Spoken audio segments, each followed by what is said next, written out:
All right, so we move on to Money in the Bank, which is in Toronto.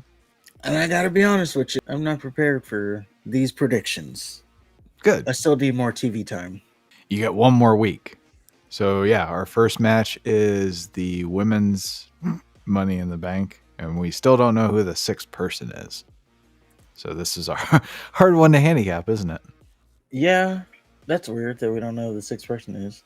Yeah, Is there a qualifying match? I'm Hold sure. on, I'm not seeing any information. Anyway, whoever it is probably not winning. I'll just say that. Okay, so out of the five, who would you say is going to win? And Golly. just to go over, we have Io Sky, Tiffany Stratton, Naomi, the ugly NXT chick, and the Harpy. Yes. Because I can see it going one of two ways. Tiffany Stratton, which was my original pick. I think I picked that like the day she debuted. I picked that. So that's option A, or option B is going to be Chelsea Green. I think they can do some fun things if she's Money in the Bank. I'm going to say Chelsea Green. I know I've been writing this literally. I've been writing this Tiffany Stratton thing for a while, but she got in trouble. And I don't know if they're going to be putting titles on her for a minute. I'm going to hope sanity prevails and it's going to be Stratton. Okay. But yeah, one or two is going to be the option there. I guess we can do the streamer thing. You know, I'm going to give you all the options and then we can say we were right, whichever way it goes, because that's what streamers do. Well, it could be Valkyria. You know, they're high on her. She's the Becky Lynch replacement, so it could be her. It could also be Naomi because she hasn't had much since she's come back, and she's also tied to the bloodline. Which is why it's not going to be Naomi. She ain't shit. Because she's a loser. And then finally, it could also be Io because she won Money in the Bank last year. Yeah. And That'd be cool if they did a consecutive winner or whatever. But I don't think they're going to do that because they don't know how to make things compelling. yeah. And then finally, it could also be Creator Wrestler 7 here, just because we don't know who it is. Maybe it's Becky Lynch or maybe it's AJ Lee. Yeah, right.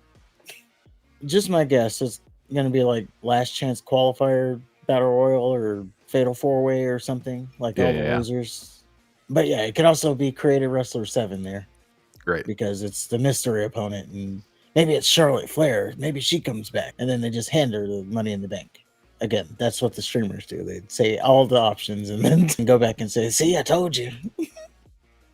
Men's Money in the Bank. We have Carmelo Hayes, Andrade El Idolo, Jay Uso, Master Gable, Chad Gable, that is, L.A. Knight, yeah, and Creator Wrestler number 8. It's weird that there's all these mystery people. They're just doing it last minute. Yeah, I mean, look at this. July 6th, that's next week. Did they not think about the people who's got to make content around this? No, they don't. So inconsiderate. I know. But with all that said, I am probably going to be wrong here. I'm going to say it anyway. I'm going Chad Gable, and he's going to cash in for the Intercontinental title. I think it's going to be the cartoon character. Jey Uso, Yeah, we're going to yeet in the bank. That'd unfortunately. be a good moment. They're going to have the Yeet Money in the Bank briefcases that they're going to fucking sell on the website. I'll get one. Of course No, you I'm would. not. It'll help for my display. That'll make him look important for a while, kind of like they did with Priest. Well, just my guess. It's either going to be Gable or it's going to be a failed cash in. Gable would be the only successful cash in. Everybody else would fail. Now, let me do the streamer thing. Oh! Okay. We know who Creator Wrestler number 8 here is. Do we? It's Drew McIntyre. Because he said he was going to. Oh, shit. That changes things, doesn't it? Well, Unless CM Punk comes in a wheelchair. so yeah, what we're looking at. That does change things quite a bit. Yeah. Because so either McIntyre is going to win it, try to cash in, and then Punk screws him, or Punk screws him out of winning. I don't So see he's how he able- can if he's eating shit through a tube now. How do you recover that quickly? Well, some people also say maybe like AJ Lee. Well, man, people just want AJ Lee back, obviously, but maybe she screws him this time because he has the bracelet with her name on it. Okay. McIntyre's what, 300 pounds? How's she gonna I screw don't I him? don't know. How's she gonna push him off a ladder? I hope that doesn't happen at all. Or maybe she doesn't push him off the ladder. Maybe she just distracts him. Shows her pussy. Yeah. Or maybe a Punk's theme song plays or something. Yeah. Do that old trick. Because if McIntyre wins, he'll have the briefcase. And I mean, how is that going to play into the Punk feud? Well, Punk has to I either don't even screw give him a shit or about this. Why am I thinking so much about this? because you want to be right. You know what?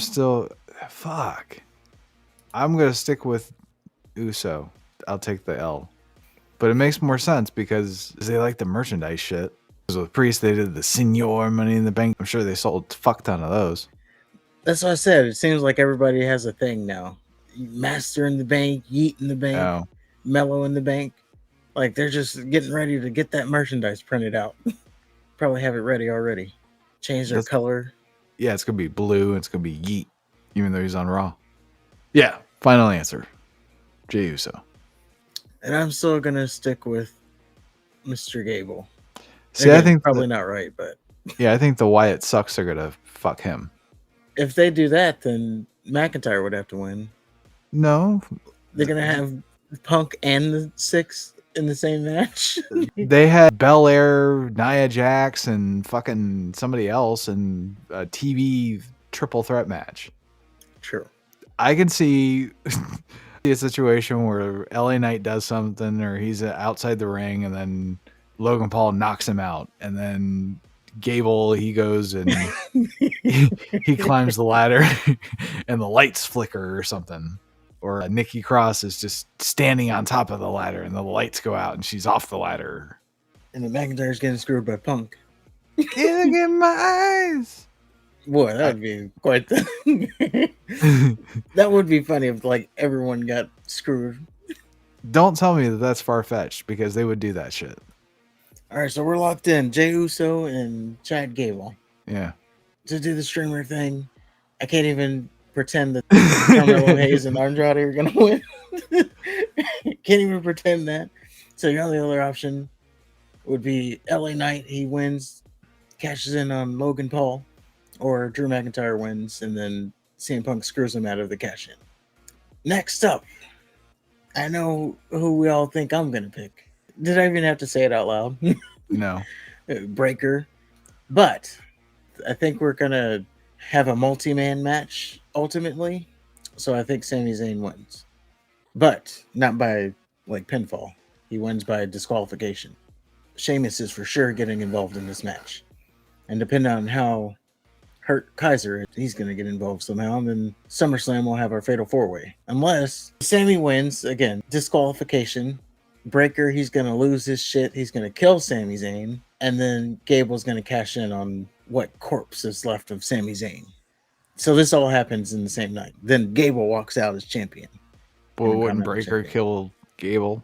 No, he's going to kill Sami and then just leave. Okay. And then after he's long gone. Okay. Did you pick? Sammy's got to win, but not by pinfall or submission. Yeah, we're setting up a multi-person match. Next up, we have El Campeon, Damian Priest versus Seth frickin' Rollins. This for the World Heavyweight Championship. The gentleman's agreement is if Seth loses, he can never challenge Damian Priest again, which will only last a couple weeks because he's going to lose to Gunther. And if Damian Priest loses, he'll have to leave Judgment Day. And with this, I'm actually booking for SummerSlam, and I'm going to say Seth Rollins wins. I think it will be a gauge as to where they view Priest, right? Yes. They're either doing this to give Priest credibility or they're giving the ball back to Rollins. Well, there are some, now this isn't management, but there are some people online who don't see Gunther versus Priest a match worthy of a SummerSlam card. Okay. Maybe having your world heavyweight champion ask about his goons dick riding every single fucking week kind of contributed to that. Or the dicking around with R-Truth. Maybe, yeah. That's what a lot of people think. It's just not a worthy match of SummerSlam. Priest and Gunther. To me, it doesn't matter either way because Gunther's walking out as champion, so who cares who his opponent is? Well, you want to see a good match. Especially if you know the outcome, wouldn't you at least want the journey to the outcome that you're expecting to be good? Yeah, I guess so. In that sense, the better match would be Seth Rollins versus Gunther. It depends, I think. Is Priest going to be doing his flippy shit? We'll see. Or is it going to be big man, big man? He doesn't work big man, so imagine him doing a flip on in the Gunther match and he's out here flipping. I'm going to say Priest just because nobody gives him any love. I might be the only person in the universe that's picking him. But I don't disagree with your reasoning. The marquee match is Rollins and Gunther. But I don't know if they take at least a fucking week to make Priest a champion instead of playing Sweet Valley High shit. Yeah.